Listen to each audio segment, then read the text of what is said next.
ஹரிபோல் தண்டோத் பிரணாம். நான் இன்னைக்கு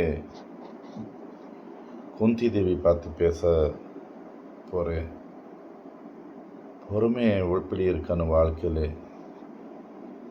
இது குந்தி தேவி காட்டிட்டு இருக்கான். ஒரு சுத்த பக்தி, ஒரு ஒரு நம்ம ஹிந்து தர்மம் சொல்லுவோம், சனாதன தர்மத்தில் ஒரு உயர்ந்த ஒரு உதாரணமாக இருக்காங்க. ಕುಂತಿ ದೇವಿ ಶೂರಸೇನ ಅರಸನಿಗೆ ಮಗಳು, ಮಥುರಾಲೆ பிறந்தது. ಪಾಂಡವರಿಗೆ ಅಮ್ಮ ಚಲುವು, ವಸುದೇವರಿಗೆ ಸಹೋದರಿ, கிருஷ்ணருக்கு அத்தை. 5 வயசு இருக்கும்போது ಕುಂತಿ ದೇವಿ 5 வயசு இருக்கும்போது அவருக்கு அப்பா ಶೂರಸೇನನ್ ತನಗೆ ஒரு நண்பர் அரசன் குந்தி பூஜாಗೆ தத்தாய் கொடுத்து விட்டார். இவಳು பிறந்த பேர் குந்தி கிடையாது, இவளுக்கு பேர் பிருதா. இவಳು பிருதா. அதுக்கு வேண்டிதான் நம்ம அர்ஜுனனுக்கு பார்த்து சொல்லுவோம். அர்ஜுன மட்டும் இல்லை, ಭೀಮನು பார்த்து, ಧರ್ಮರಾಜ ಯುಧಿಷ್ಠಿರನು பார்த்து. ಪಾಂಡುಗೆ ಪುತ್ರರು 5 பேர், ಅದ ಪಾಂಡವರು. பிருத்தாகே மக்கள் இந்த 3 பேர், ಅದ பார்த்து. ಕುಂತಿ ಭೋಜನ அரசனுக்கு தத்தாய் கொடுக்கும்போது அங்கே பேர் குந்தி ஆயிடுச்சு. 5 வயசு. அவள் மனநிலை பார்த்து யோசனை பண்ணியிருக்கீங்களா? எப்படிப்பட்ட குடும்பம், எவ்வளோ சகோதரர், எவ்வளோ சகோதரியர் விளையாடுறது. அந்த வயசில் எப்படி இருக்கும் ஒரு குழந்தை? 5 வயசுக்கு எப்படிப்பட்ட வீட்டில் வந்திருக்கான்னு சொன்னால் அங்கே குழந்தைகளே கிடையாது, இவளே. சரி, சில பேருக்கு அகங்காரம் வந்துடும், சில பேருக்கு அதிகாரம் கூடிடும். இவளுக்கு சுபாவம் எப்படி இருக்கு சொன்னால், இவಳು 8 வயசு இருக்கும்போது துர்வாசா முனி இங்கே வரும்போது அரசன் இந்த 8 வயசு குழந்தைக்கு துர்வாசா முனி சேவை விட்டுருக்காங்க. எவ்வளோ அமைச்சர் இருக்கலாம், எவ்வளோ புரோஹித்தர், பிராமின்ஸு எல்லாருக்கும் விட்டு இந்த பிள்ளைக்கு அந்த சேவை கிடச்சிருக்கு. இவளு கூட நல்ல முறையாக துர்வாசா முனிக்கு சேவை பண்ணியிருக்கான். துர்வாசா முனி கிளம்பும்போது இவளுக்கு அடுத்த குழந்தைகள் பாக்கியம் இல்லா சொல்லி ஒரு மந்திரம் கொடுப்பாரு. இந்த மந்திரம் எந்த தேவத்தைக்கு நீ நினைப்பியோ அவர் உனக்கு ஆண் குழந்தை கொடுப்பாங்க சொல்லி. இவ்வளோ அப்படி நடக்குமா? 8 வயசு. துர்வாச முனி போன அப்புறம் அந்த மந்திரம் சொல்லி பார்ப்பான் சூரிய தேவனுக்கு. அங்கே கர்ணன் பிறந்தா. இவ பயந்து அந்த குழந்தைக்கு ஆற்றுல விட்டுருக்கான். வாழ்க்கை முழுசு அந்த கஷ்டம் அவள் இதயத்தில் இருந்தது. யாருக்கும் சொல்ல முடியாமல் கடைசி அந்த குருச்சேத்திர போகிற டைமில் சொன்னான் தர்மராஜனுக்கு. எவ்வளோ கஷ்டம் அனுபவிச்சிருப்பா. 11-12 வயசுல அந்த காலத்தில் கல்யாணம் பண்ணிடுவான். குந்தி தேவிக்கு அஸ்தினாபுரத்தில் உள்ள அரசன் பாண்டு கூட கல்யாணம் நடந்திருக்கு. வயசு, ஒரு சந்தோஷம், கல்யாணம் நடந்திருக்கு. இனி வாழ்க்கை தொடங்க போகிறது. பாண்டு மகாராஜா போருக்கு போயிருக்காரு. ஒரு 6-7 மாதம் விட்டு திரும்பி வீட்டுக்கு வரும்போது கூட இன்னொரு மனைவி மாதிரிக்கு கொண்டு வந்திருக்காரு. எப்படி இருக்கலாம் குந்தி தேவிக்கு? இனி தானே குடும்பமே தொடங்கலாம் கணவன் கூட. சும்மா இருக்கான், ஒரு பேச்சு கிடையாது. இனி வாழ்க்கை சரியாகும்னு நினைக்கும்போது பாண்டு மகாராஜாக்கு சாப்பம் கிடச்சது. பெண்ணு சங்கப்பண்ண சத்து போயிடுச்சு. அப்போ அவர் ராஜ்யம் தியாகம் பண்ணி இமயமலைக்கு போனால் இந்த 2 மனைவிகளும் சேர்ந்து போயிருக்கான். நமக்கு காரு பஸ்ஸில் போனால் எவ்வளோ கஷ்டமாக இருக்குது இமாலயம். இவங்களுக்கு நடந்து போயிருக்கான். பத்ரிநாத்துக்கு கொஞ்சம் கீழே பாண்டுகேஸ்வர் சொல்லுவோம், அங்கே தான் பாண்டவர் பிறந்த இடம். இவங்களை ஆசிரமம் போட்டாங்க. இருக்க முடியுமா? பத்ரிநாத்தில் போய் ரொம்ப குளிராக இருக்கும், மழை வரும், அந்த ஸ்னோஃபால் சொல்லுவோம், இந்த மாதிரி எல்லாம் இருக்காங்க.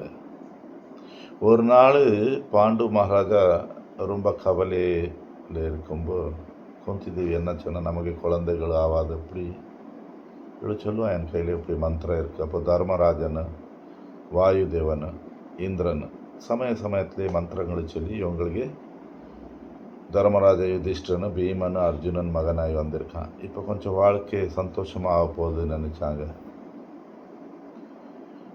மாதிரிக்கு கூட ஒரு வாட்டி மந்திரம் கொடு சொன்னார் பாண்டு. சரி கொடுத்தா அவளும் 2 குழந்தை வாங்கியாச்சு.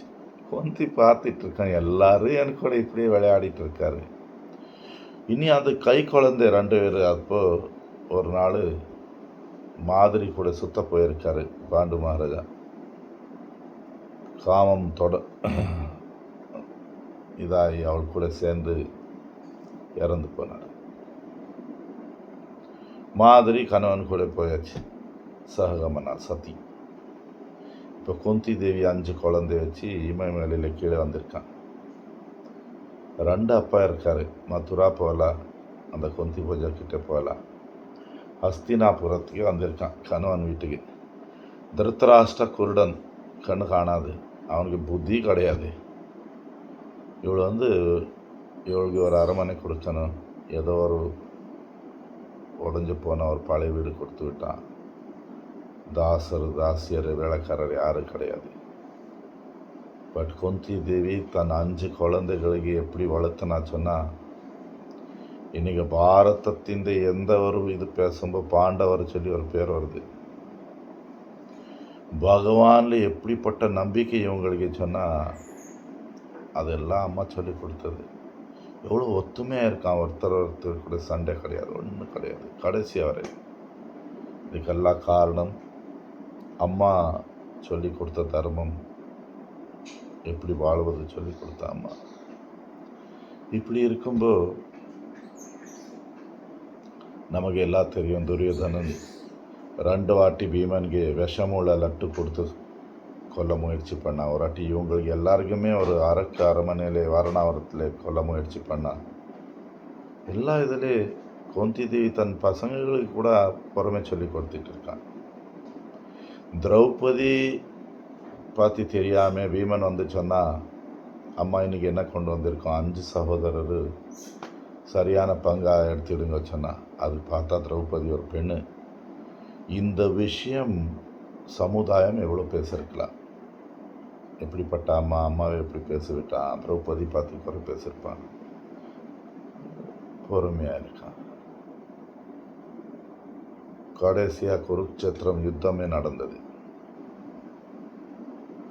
அந்த போர் நடக்கும்போது இல்லை, ஃபஸ்ட் அதுக்கு முன்னாடி பாண்டவர் இந்த 5 சகோதரர் திரௌபதி வனவாசம் போனார். 12 ஆண்டு. ஒரு வருஷம் தெரியாமல் இருக்கிறது. 13 வருஷம் குந்தி தேவி திருத்தராஷ்டிரா காந்தாரிக்கு அரண்மனையில் இருக்கான். அவங்கள எப்படி அவளுக்கு கூட விவகாரம் பண்ணியிருப்பான். இவள் எவ்வளோ பொறுமையாக இருக்கான், காத்திருக்கான், என் மக்கள் திரும்பி வருவான். போர் நடக்கும்போது கூட இவ்வளோ இங்கே தான் இருக்கான். தினமும் எவ்வளோ சாவு குடும்பத்தில் உள்ளவங்களுக்கு. கௌரவர் 100 பேர் இறந்து போனாங்க. டெய்லி ஒரு செய்தி வருது, எல்லாரும் சேர்ந்து கண்ணீர் போட்டிகிட்டு இருக்கான். அர்ஜுனன், இந்த பாண்டவருக்கு மக்கள் இறந்து போனா, திரௌபதி மக்கள் இறந்து போனா, அபிமன்யு இறந்து போனா, கட்டோத்கச்சா பேரன், எவ்வளோ நண்பர் குடும்பத்தில் உள்ளவர் இறந்துட்டு இருக்காங்க. கொஞ்சம் பொறுமையாக இருக்காங்க. எல்லாம் முடிஞ்ச அப்புறம் போர் முடிஞ்சு பகவான் பாண்டவர் அரசராகி பகவான் துவாரகைக்கு போகும்போது கூட ஒரு உயர்ந்த பிரார்த்தனை, குந்தி தேவிக்கு பிரார்த்தனை. அதான் சொல்லிட்டு இருக்கு.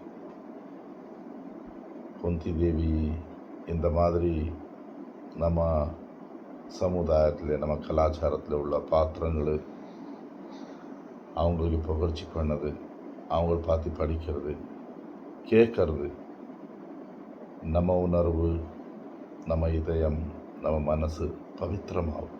அழகு இருக்குது, அழகு நமக்கு. பேரு, புகழ்ச்சி, ஆசைகள், வேறவங்களுக்கு குறை பார்க்குறது, வேறவங்களுக்கு பார்த்து நிந்தா பண்ணுறது, தோஷம் சொல்கிறது, இப்படி வாழ்க்கை கொண்டு போயிட்டுருக்கோம். இந்த மாதிரி குந்தி தேவி போலே பக்தர் கருணை கடிச்சு நமக்கு கூட நம்ம வாழ்க்கையில் அந்த மாதிரி பொறுமை வரணும்னு சொல்லி பிரார்த்தனை பண்ணுறேன். ஹரி போல் தண்டோத்தனா.